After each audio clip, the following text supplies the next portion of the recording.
தேவ செய்திக்காக நம்ம செபிக்கலாம்.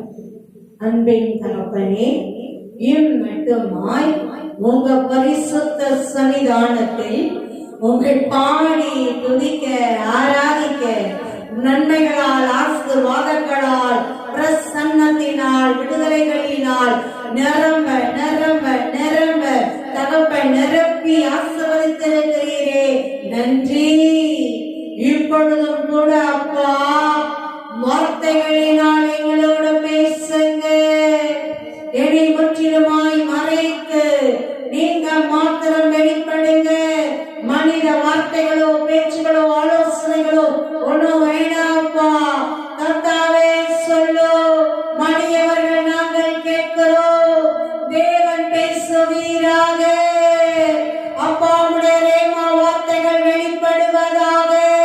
தேவனுடைய மகிமை வெளிப்படுவதாக. தேவ பிரசன்னம் வெளிப்படுவதாக.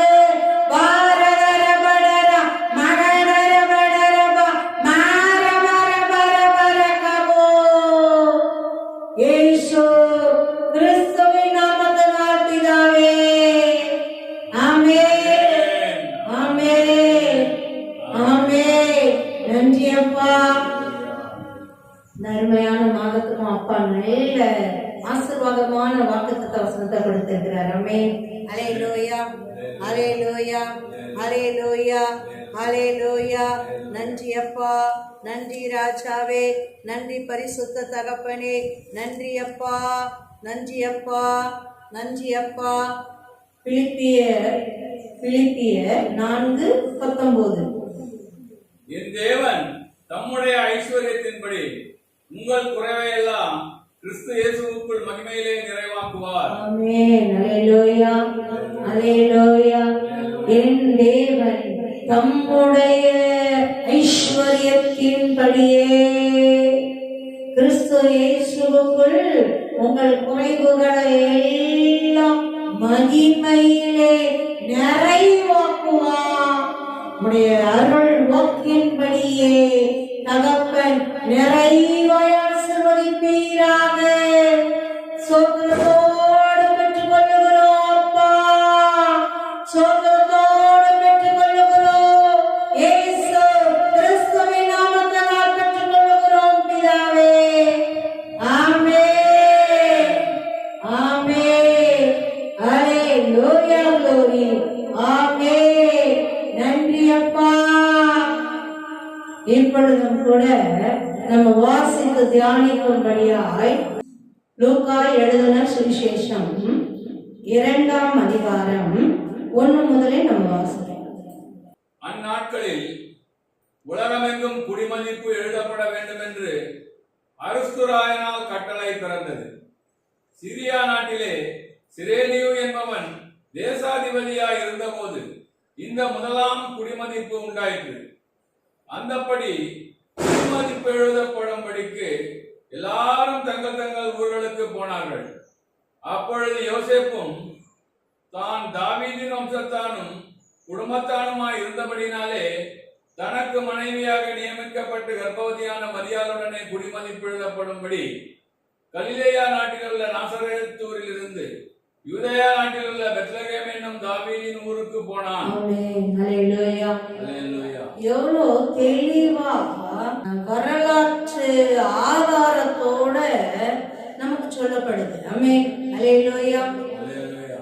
கிறிஸ்துவின் பிறப்பு, கிறிஸ்து தேவனே மனிதனாய் நமக்காக பிறந்து பரிகார பலியா அவர் மரித்தது, எல்லா காரியங்களும் பார்த்தீங்கன்னா அப்படியே அது உண்மை, சத்தியம், 100% அது சத்தியம் அப்படின்றதுக்கு நமக்கு அதுதான் உலகத்தின் காரியங்களோட அப்படியே அந்த உறுதியோட அந்த வரலாற்று ஆதாரங்களோட தேவன் கொடுக்கிறார் பாருங்க. ஹல்லேலூயா. கற்பனைகளோ புராணங்களோ கதைகளோ மனித யோசனைகளோ ஏதோ ஒரு நல்ல காரியங்களா மனிதர்களை எழுதி வைத்த காரியங்களோ இல்லை. ஹல்லேலூயா. தேவனே, பரலோக தெய்வமே, நம்மை படைத்த தெய்வமே நமக்கு கொடுத்த மகிமையின் ஐஸ்வர்யம் ரட்சணியம் தான் ஆண்டவராகிய இயேசு கிறிஸ்து. பாருங்க, படைச்ச தெய்வம் நம்ம மேல எத்தனை அன்பு, அதை நம்ம யோசிக்கும் போதே நமக்கு அது ஆச்சரியமான இருக்குது. அல்லேலூயா. இவ்வளவு அன்பா மனு மக்கள் மேல நீங்க படைச்ச ஒரு படைப்பு அவ்வளவுதான். எவ்வளோ படைப்புகளை தேவன் படைச்சிருக்கிறாரு, எவ்வளோ ஜீவராசிகளை படைச்சிருக்கிறாரு.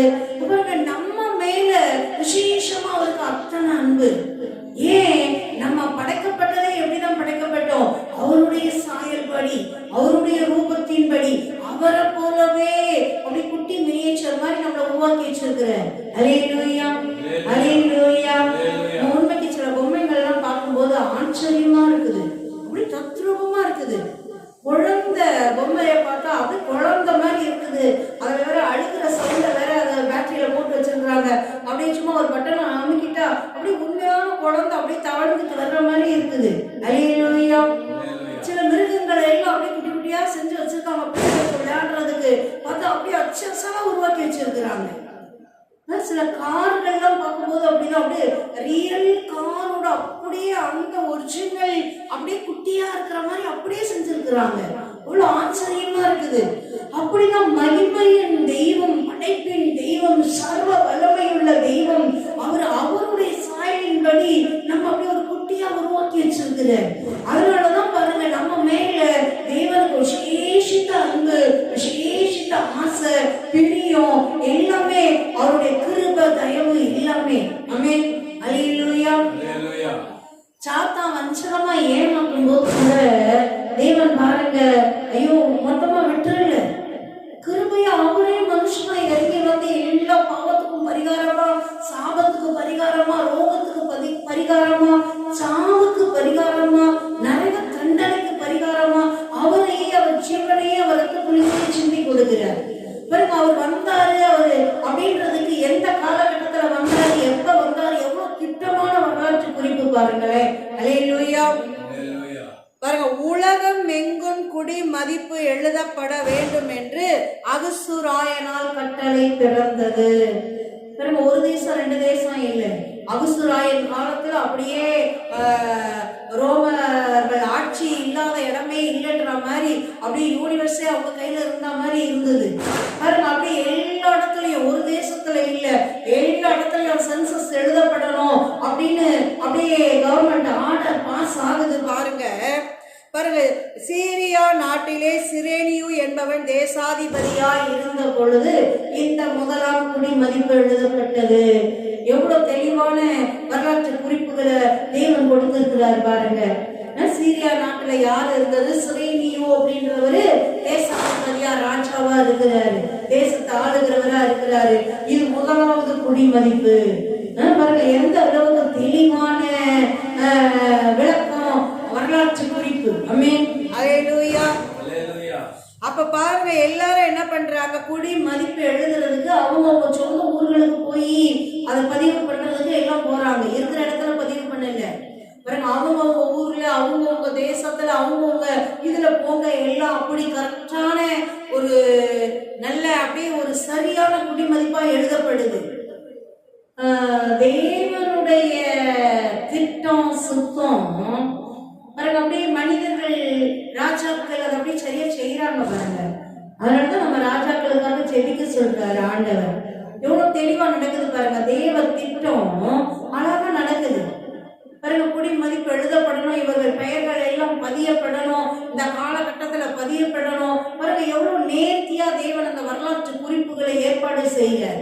ஆமென். அல்லேலூயா, அல்லேலூயா, அல்லேலூயா. யோசேப்பு தாவீதின் வம்சத்தானும் குடும்பத்தானுமாய் இருந்தபடியால் தனக்கு மனைவியாய் நியமிக்கப்பட்டிருந்த மரியாளோடு கூட என்ன பண்றாங்க? குடி மதிப்பு எழுதுறதுக்கு அப்படி கரெக்டா போறாங்க. அவங்க சொந்த ஊருக்கு போறாங்க. கலிலேயா நாட்டில் உள்ள நாசரேத் ஊரில் இருந்து யூதேயா நாட்டில் உள்ள பெத்லகேம் என்னும் தாவீதின் ஊருக்கு போனான். அல்லேலூயா, அல்லேலூயா. கலிலேயா நாட்டுல இருக்கிற நாசரேத்ன்ற ஊர்ல அவங்க வாழ்ந்துட்டு இருக்கிறாங்க பாருங்க. அந்த இடத்துல இருந்து அவர் பெத்லகேமுக்கு, யூதேயாவில் இருக்கிற பெத்லகேமுக்கு பாருங்க, அவங்க சொந்த ஊரும் அவங்க பிறந்த மண்ணுமா இருக்கிறதுனால அங்க போறாங்க. அல்லேலூயா, அல்லேலூயா.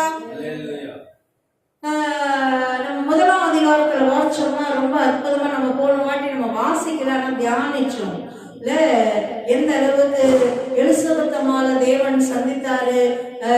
சகரியா எலிசபெத் அம்மாள சகரியாவை சந்தித்து அற்புதமா எப்படி நமக்கு யோவான் ஸ்நானகன் பிறந்தாரு. அல்லேலூயா. அதே மாதிரிதான் அன்னை கன்னி மரியாள் அவங்க வீட்டுல இருக்கும்போது அதே கபிரியேல் தேவதூதன் அவங்க வீட்டிலேயே வந்து என்ன பண்றாரு, வாழ்த்துதல் சொல்லி கிறிஸ்துவ மூலமா தான் பிறக்க போறாரு, மேசியா ரட்சகரை பெற்றெடுக்கிற பாக்கியவதி நீதான்ற அந்த மங்கள வார்த்தைய, ஆசீர்வாதத்தின் தெய்வ வார்த்தைய, தேவனுடைய வார்த்தைய தூதுவனா கொண்டு வந்து சொல்றாரு. அல்லேலூயா, அல்லேலூயா. உண்மைக்கு பாருங்க, தெய்வ சமூகத்தில் நிற்கிற விசேஷமான தெய்வ தூதன் தான் காபிரியேல். காபிரியேல் தூதன் வந்து பாருங்க, ஆரம்பிக்கும் போது எப்படிதான் ஆரம்பிக்கிறாரு, கிருபை பெற்றவரே நீ வாழ்க. ஆமென், அல்லேலூயா. அந்த பகுதி நம்ம கொஞ்சம் வாசிப்போமே, ரொம்ப அருமையா இருக்கும். 1ஆம் அதிகாரத்துல 26 முதல் வாசிப்போமே. 6ஆம் மாதத்திலே காபிரியேல் என்னும் தூதன் கலிலேயாவில் உள்ள நாசரேத் என்னும் ஊரில் தாவீதின் வம்சத்தானாகிய யோசேப்பு என்கிற நாமமுள்ள புருஷனுக்கு நியமிக்கப்பட்டிருந்த ஒரு கன்னிகையின் இடத்திற்கு தேவனாலே அனுப்பப்பட்டான். அந்த கன்னிகையின் பேர் மரியாள். அவள் இருந்த வீட்டில் தேவதூதன் பிரவேசித்து, கிருபை பெற்றவளே வாழ்க, கர்த்தர் உன்னுடனே இருக்கிறார், ஸ்ரீகளுக்குள்ளே நீ ஆசீர்வதிக்கப்பட்டவள் என்றார். ஆமென், அல்லேலூயா.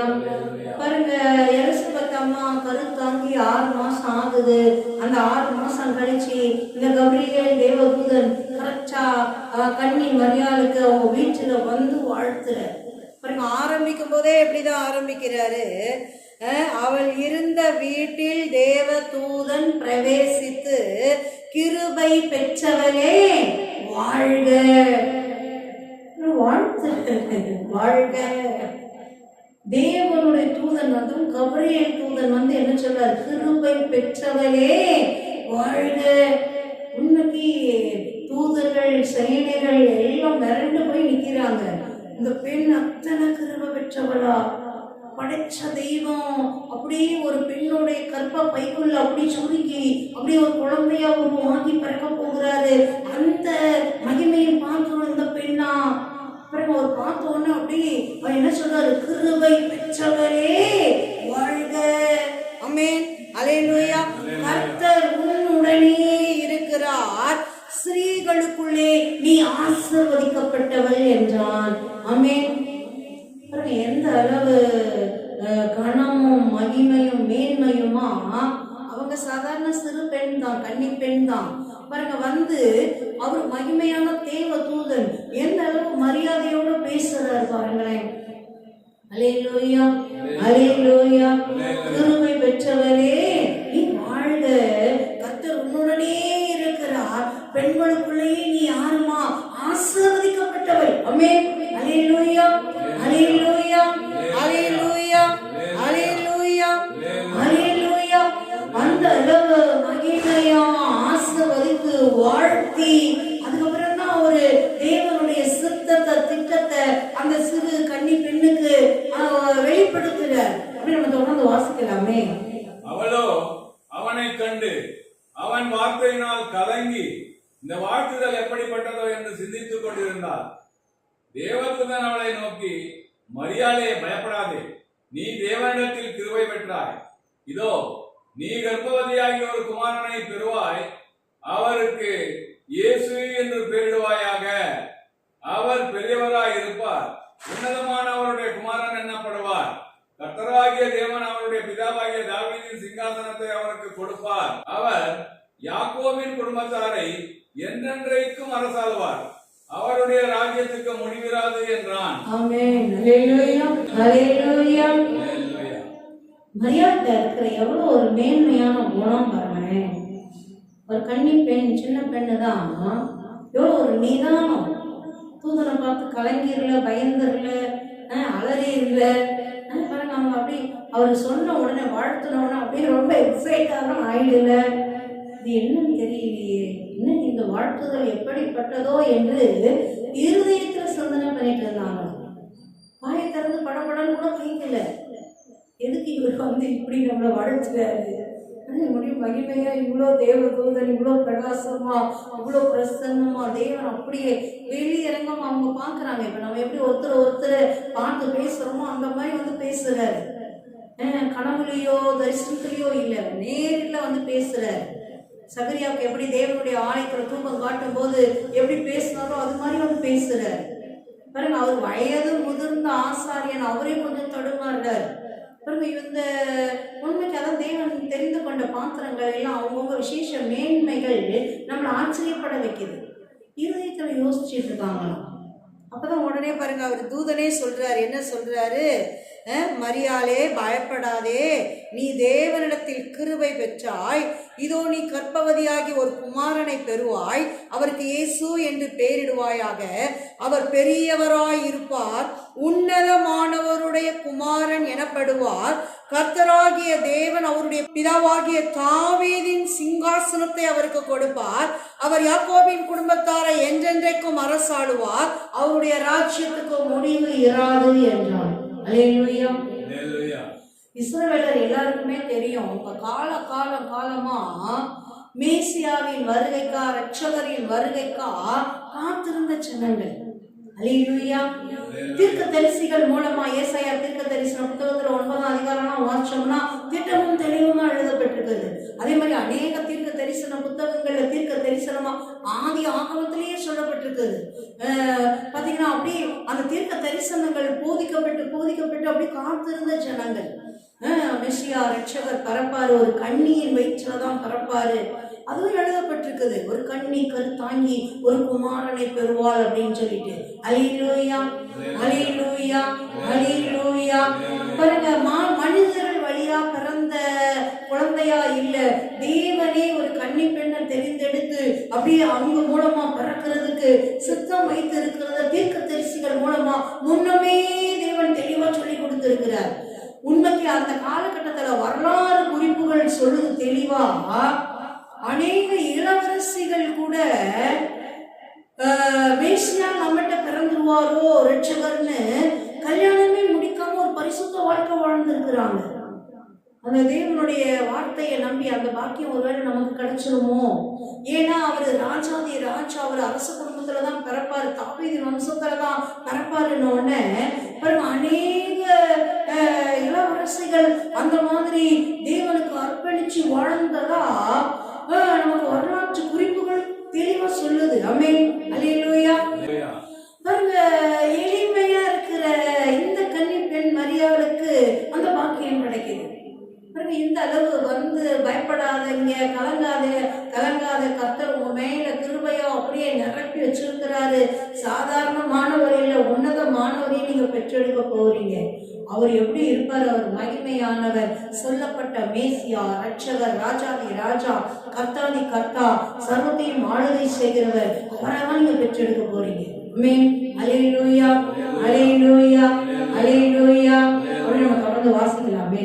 அதற்கு மரியாள் தேவதூதனை நோக்கி, இது எப்படியாகும்? புருஷனை அறியேனே என்றார். தேவதூதன் அவளுக்கு பிரதியுத்தரமாக, பரிசுத்த ஆவி உன்மேல் வரும், உன்னதமானவருடைய பலம் உன்மேல் நிழலிடும். ஆதலால் உன்னிடத்தில் பிறக்கும் பரிசுத்தம் உள்ளது தேவனுடைய குமாரன் என்னப்படும். இதோ உனக்கு இனத்தாளாய் இருக்கிற எலிசபெத்தும் தன் முதிர் வயதிலே ஒரு புத்திரனை கர்ப்பம் தரித்திருக்கிறாள். மறுபடி என்னப்பட்ட அவளுக்கு இது 6ஆம் மாதம். ஆமென், அல்லேலூயா. இவ்வளவு தெளிவான வெளிப்பாட தேவ தூதன் சொன்னதுக்கு அப்புறம்தான் மரியாள் கேள்வி கேட்கிறாங்க. இது எப்படி முடியும்? குமாரனை பெறுவீங்கன்னு சொல்றீங்களே, நான் இன்னும் கல்யாணம் ஆகல, எனக்கு நிச்சயம் மட்டும்தான் ஆயிருக்குது, நான் திருமணம் ஆகல அப்படின்றத அந்த தகவலை பாருங்க, அவங்க அந்த டவுட் கேட்கிறாங்க.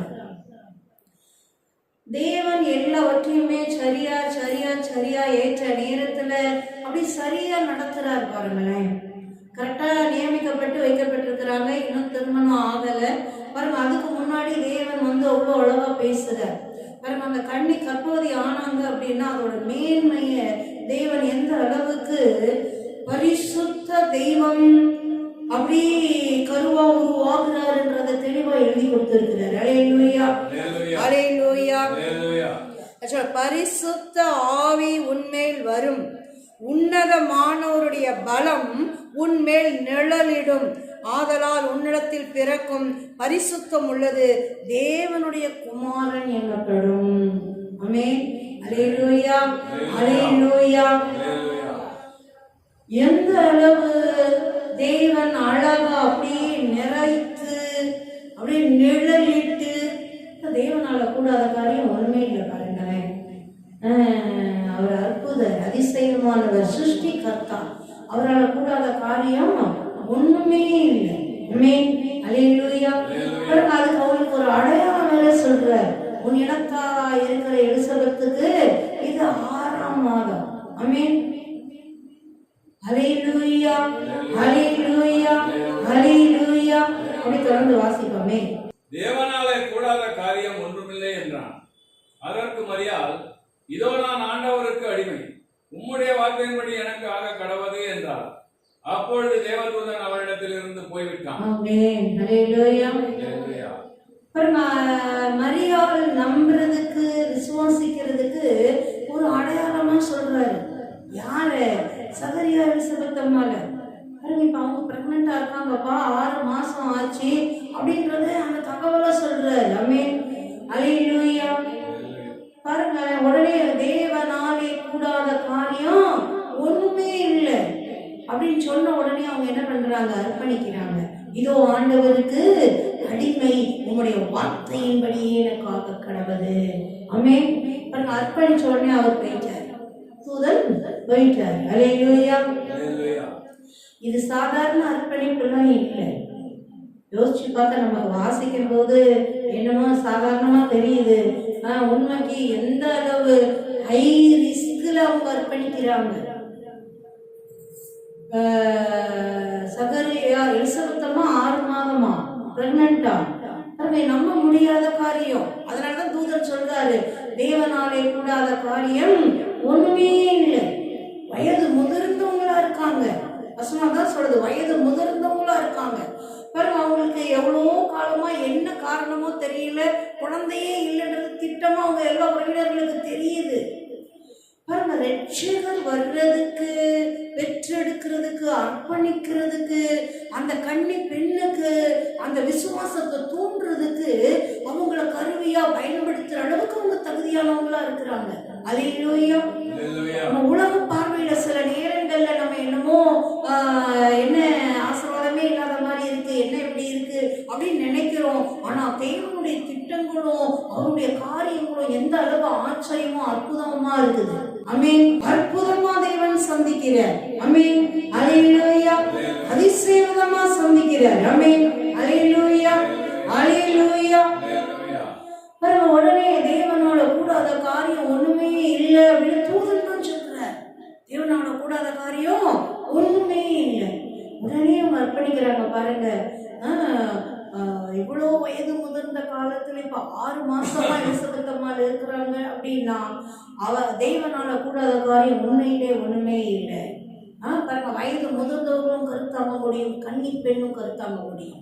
ஆமென். அல்லேலூயா, அல்லேலூயா, அல்லேலூயா. இதோ ஆண்டவருடைய அடிமை, உங்களுடைய வார்த்தையின்படியே எனக்கு ஆக கடவுது.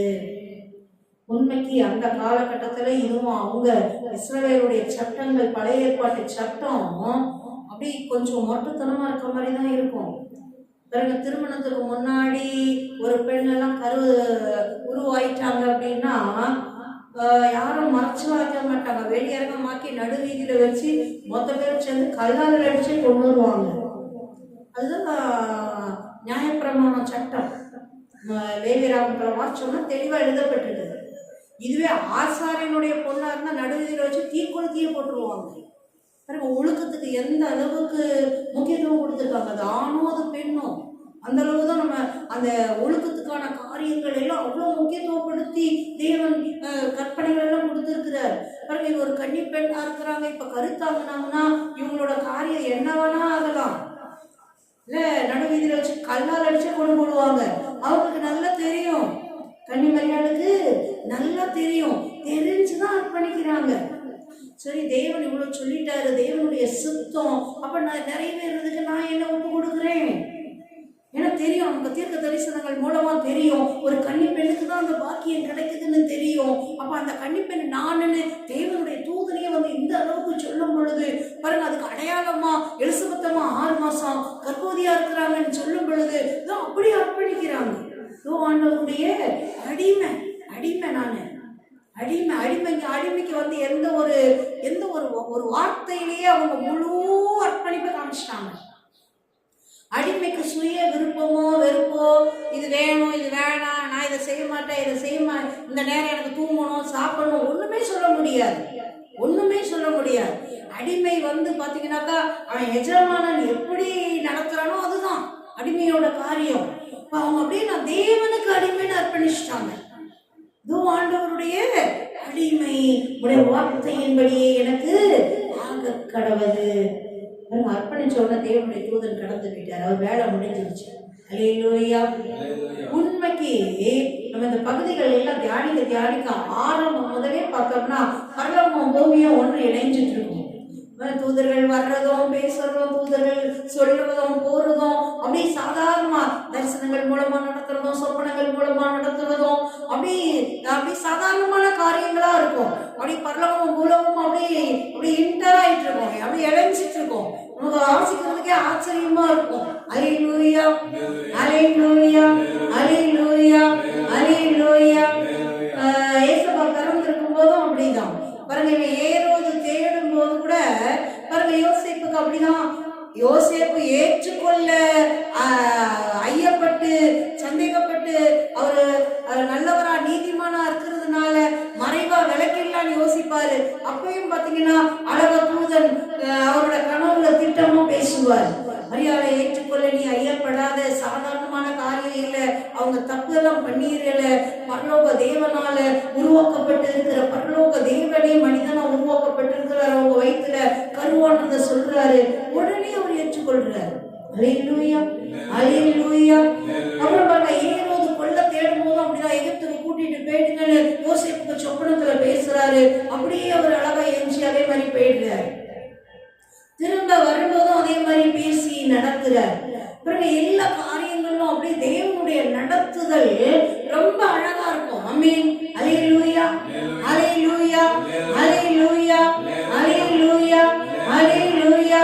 அற்புதமா இருக்கும், அதிசயமா இருக்கும், மேன்மையா இருக்கும்.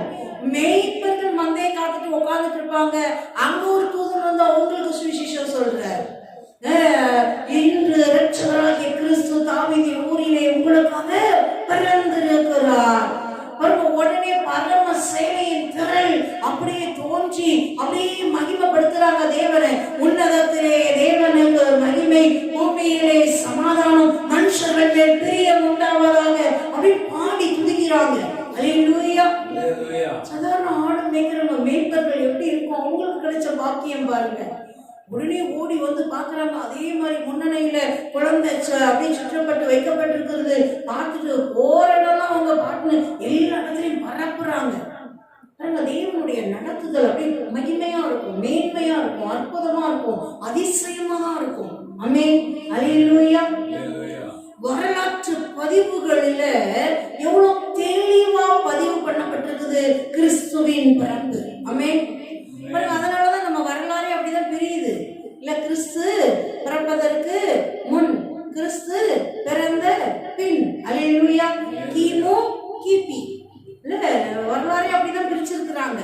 கிறிஸ்து பிறக்கிறதுக்கு முன்னாடி உள்ள காலங்கள், கிறிஸ்து பிறந்ததுக்கு அப்புறம் உள்ள காலங்கள். பிறகு ஹிஸ்டரியா அப்படிதான். ஹிஸ்டரி நம்ம இன்ன வரைக்கும் அப்படிதான் படிச்சுட்டு இருக்கிறோம். ஆமென். அல்லேலூயா அல்லேலூயா அல்லேலூயா அல்லேலூயா அல்லேலூயா. அவ்வளோ தெளிவா அவங்க சொந்த ஊருக்கு அழகா அவங்க கடந்து போறாங்க, குடிமதிப்பு எழுதப்படும்படியா. பிறகு கன்னி பெண் கர்ப்பவதியா போறாங்கன்னா அவங்க எப்படி கர்ப்பவதி ஆனாங்கன்றதுதான் நம்ம இவ்வளவு நேரம் தியானிச்சோம். எந்த அற்புதமா தேவன் சந்தித்து அவங்கள மகிமையா தேவனுடைய திட்டத்தின்படி பரிசுத்த ஆவியானவர் நிறைத்து நிழலிட்டு மகிமையாய் தேவனே, அதனால அது பரிசுத்தம் உள்ளது, தேவனுடைய குமாரன் என்னப்படும். ஆமென். அல்லேலூயா. அப்படியே 2ஆம் அதிகாரத்துல 6 முதல் வாசிக்கலாமே. 2:6 முதல். அவ்விடத்திலே அவர்கள் இருக்கையில் அவளுக்கு பிரசவ காலம் நேரிட்டது. அவள் தன் முதற்கரான குமாரனை பெற்று சத்திரத்திலே அவர்களுக்கு இடமில்லாதிருந்தபடியினால் பிள்ளையை துணிகளில் சுற்றி முன்னணையிலே கிடத்தினாள். அப்பொழுது அந்த நாட்டிலே மேய்ப்பர்கள் வயல்வெளியில் தங்கி ராத்திரியிலே தங்கள் மந்தையை காத்துக் கொண்டிருந்தார்கள். அவ்வேளையில் கர்த்தருடைய தூதன் அவர்களிடத்தில் வந்து நின்றான். கர்த்தருடைய மகிமை அவர்களை சுற்றிலும் பிரகாசித்தது. அவர்கள் மிகவும் பயந்தார்கள். குடி மதிப்பு எழுத போன இடத்துல அவங்க பிரசவ வலி வருது, அவங்க குழந்தைய பெற்றெடுக்கிறாங்க. எல்லாமே தேவனுடைய திட்டம். தாவீதின் ஊர்ல பெத்லகேம்ல தான் ரட்சகர் மேசியா பிறக்கணும்னு தேவன் நியமித்தபடினாலதான் அந்த குடி மதிப்பு எழுதப்படும்படியான சட்டமே வருது பாருங்க. இல்லைன்னா இவங்க அந்த நேரத்துல பெத்லகேமுக்கு போவாங்களா? யாராவது ஒரு நரமாச கற்பனையை கூட்டிட்டு ஒரு பழக்கமே இல்லாத ஒரு இடத்துக்கு போவாங்களா? இருக்கிற இடத்துல வசதியான இடத்துல எல்லாம் பிள்ளைல பேரெல்லாம் பார்த்து எல்லாம் நல்லா கம்ஃபர்ட்டா இருக்கிறதுக்கு தான் பார்ப்பாங்க பாருங்க. கரெக்டா அங்கதான் குழந்தை பிறக்கணும், அதனால அங்க நகர்த்துறார் தேவன். அல்லேலூயா, அல்லேலூயா. அதுவும் அந்த அந்த டைம் பாத்தீங்கன்னா அப்படி சொந்தம் அந்த பெத்லகேம் ஊர்க்காரங்க எங்கெங்கயோ இருந்திருப்பாங்க, எந்தெந்த தேசத்துலயோ இருந்திருப்பாங்க, அவ்வளோ பேரும் வந்திருக்கிறாங்க. அப்படியே எல்லா இடமும் அப்படிதான் இருக்குது, இடம் நெருக்கடியா இருக்குது பாருங்க. சத்திரத்துல கூட இடம் கிடைக்கல. கடைசியில் அவங்களுக்கு எங்கதான் இடம் கிடைச்சதுன்னு எழுதப்பட்டிருக்குது. மாட்டு தொழுவத்துல இடம் கிடைக்குது பாருங்க. அங்கதான் ரட்சகர் தேவனை மனுஷன் பிறக்கிறதுக்கு அவர் தெரிந்து கொண்ட அந்த இடம் பாருங்க, ஒரு மாட்டு தொழுவத்தான் தெரிந்தெடுத்திருக்கிறார். அல்லேலூயா. இந்த அளவுக்கு தாழ்த்த முடியுமான்னு தெரியல. உண்மைக்கு நம்மளெல்லாம் தெரிஞ்செடுக்க விட்டா நல்லா இன்னும் சூப்பரா கம்ஃபர்ட்டா எல்லா வசதியும் இருக்க மாதிரி என்னென்ன நமக்கு வேணுமோ அவ்வளோ இருக்கிற இடத்த தான் தெரிஞ்செடுப்போம் பாருங்க. தேவன் அவருக்குன்னு பார்க்கும்போது அவர் எப்படி எந்த அளவுக்கு உண்மைக்கு நம்ம நிறைய தேவனுடைய நடத்துதல் மூலமா நம்ம கற்றுக்கொள்ளலாம். அல்லேலூயா. அவரே அப்படி தாழ்த்துறார். மனுஷங்களுடைய கால்களை, சீடர்களுடைய கால்களை கழுவுறார். நான் தேவன், நான் ரட்சகர், ஆமா உண்மைதான், நானே செய்யறேன்னா நீங்களும் அப்படி இருங்கிற. மேட்டிமையோ பெருமையோ வேணாம்பா, தாழ்மையா இரு, ஒருவரை ஒருவர் நேசி, விட்டு கொடு, அன்பா இரு, அதுதான் சொல்லி கொடுக்கிறார். நீயா நானா நிக்காத, நான் யார் தெரியுமா, வேண்டாம். அல்லேலூயா. எவ்வளவு மகிமையா குழந்தைய பெற்று அழகா பாருங்க. அங்க அவங்களுக்கு என்ன உதவிகள்லாம் கிடைச்சது நமக்கு தெரியல, ஆனா எல்லா உதவிகளும் கிடைச்சிருக்கும்.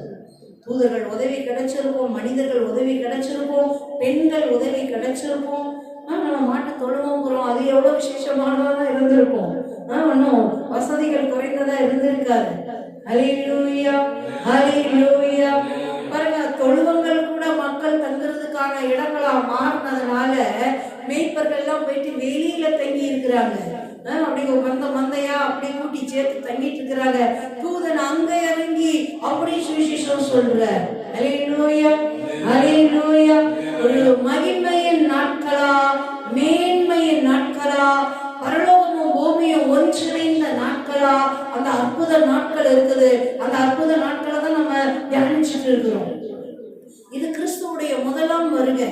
அந்த மகிமையை, மேன்மையை, சந்தோஷத்தை நம்ம அப்படி தியானிச்சுட்டு இருக்கிறோம். இப்ப இரண்டாம் முறை வரப்போகிறார், ராஜாவா வரப்போகிறார், அப்படி நீதி செய்கிறவரா வரப்போகிறார், நியாயம் தீர்க்கிற தேவனா வரப்போகிறார், ரட்சகரா, மேசியாவா, இரக்கமுள்ளவரா, மன்னிக்கிறவரா. அவர் வந்து இத்தனை வருஷங்கள் ஆயிடுச்சு, ஆனா அவர் எப்ப வருவாருன்னு தெரியாது. வருவாருன்னு தேவனுடைய வார்த்தை தெளிவா சொல்லுது.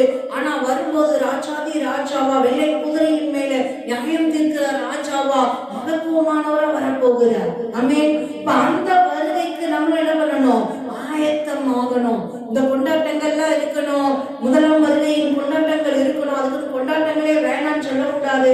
நம்ம பர்த்டேவே எவ்வளவு விசேஷமா கொண்டாடுறோம், நம்ம பிள்ளைகளுடைய பர்த்டே எவ்வளவு விசேஷமா கொண்டாடுறோம், நம்ம வீட்டுல ஒரு குழந்தை பிறந்ததுல எவ்வளவு விசேஷமா கொண்டாடுறோம்.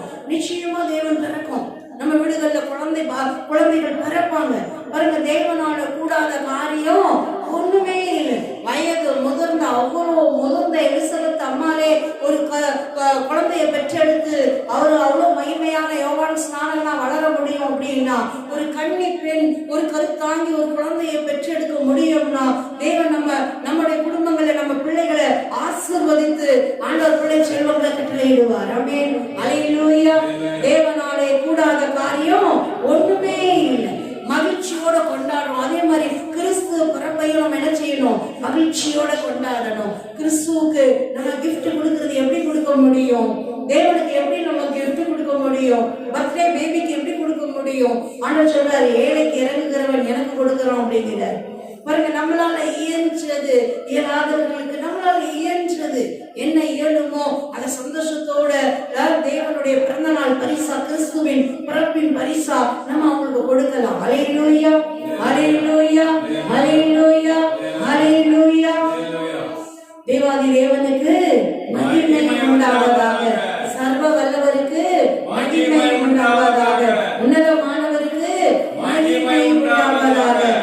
எப்படி கிறிஸ்து பிறப்புக்கு நம்ம வீட்டை அலங்காரம் பண்றோமோ அதே மாதிரி நம்ம இருதயத்தையும் அலங்காரம் பண்ணணும். எப்படி சுத்தப்படுத்துறோமோ அது மாதிரி நம்ம இருதயத்தை சுத்தப்படுத்தணும், அலங்காரம் பண்ணணும். பாருங்க, கிறிஸ்துவின் ரத்தம் தான் நம்ம இருதயத்தை சுத்தப்படுத்த முடியும்.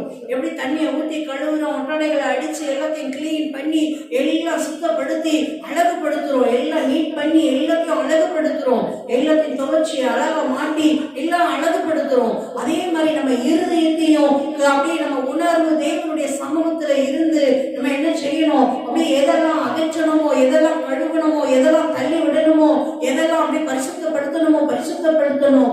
எப்படி அதுக்கப்புறம் அலங்கரிக்கணுமோ, எப்படி அலங்கார பொருட்கள் வச்சு அலங்கரிக்கிறோமோ அப்படியே நம்முடைய இருதயங்களையும் நற்குணங்களால நம்ம அலங்கரிக்கணும். ஆமென். நற்பண்புகளால அலங்கரிக்கணும். ஆமென். அல்லேலூயா, அல்லேலூயா.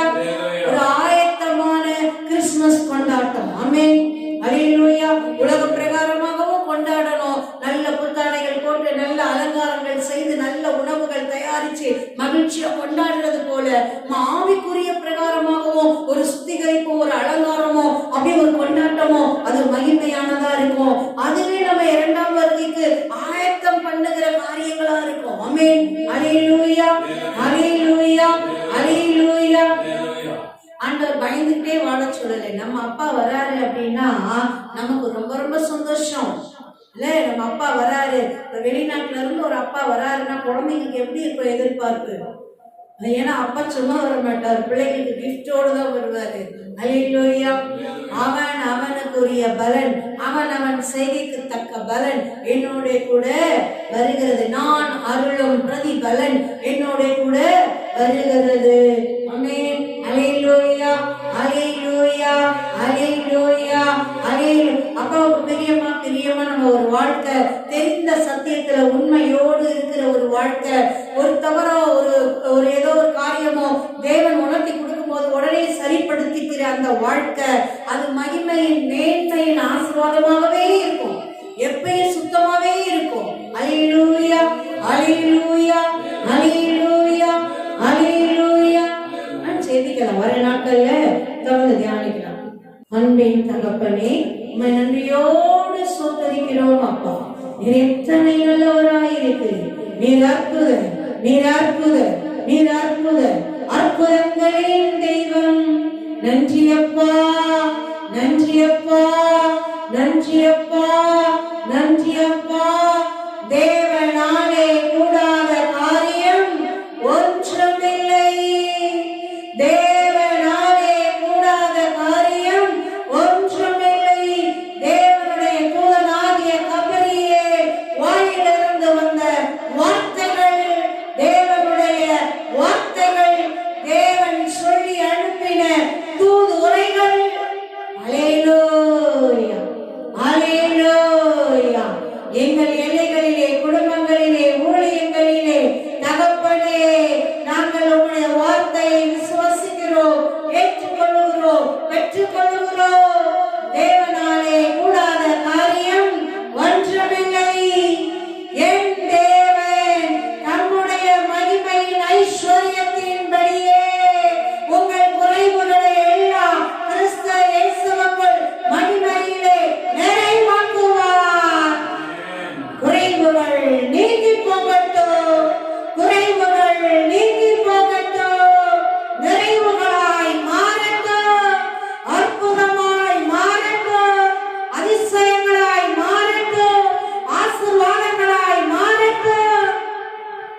நன்றி அப்பா.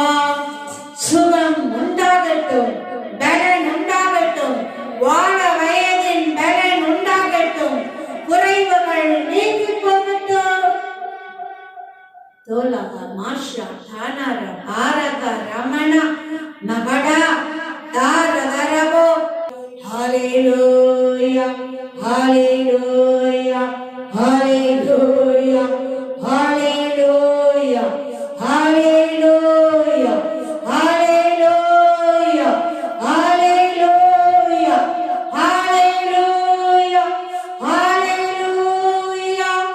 நன்றி அப்பா. கோடான கோடி ஸ்தோத்திரங்கள் தகப்பனே.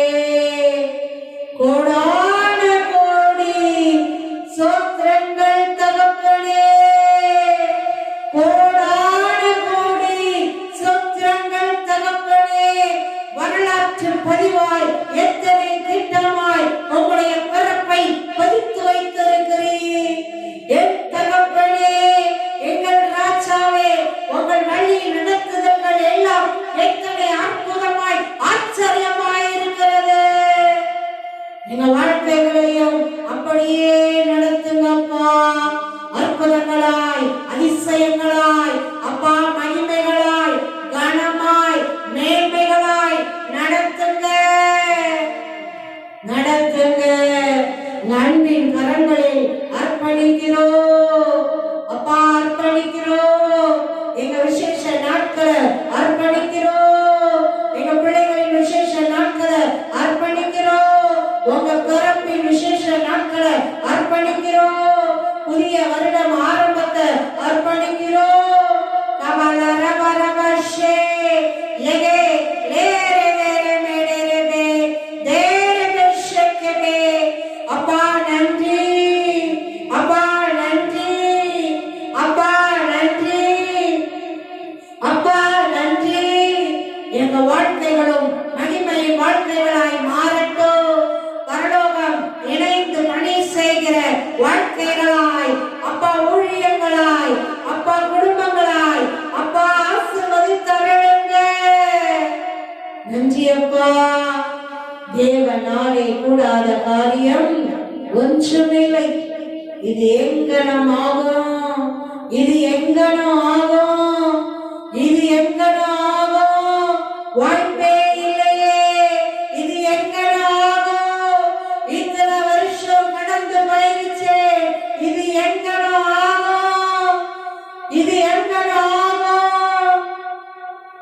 தேவனாலே கூடாத காரியம் ஒன்றுமே. தேவனாலே கூடாத காரியம் ஒன்றுமே. தேவனாலே கூடாத காரியம் ஒன்றுமே. ஆமென்.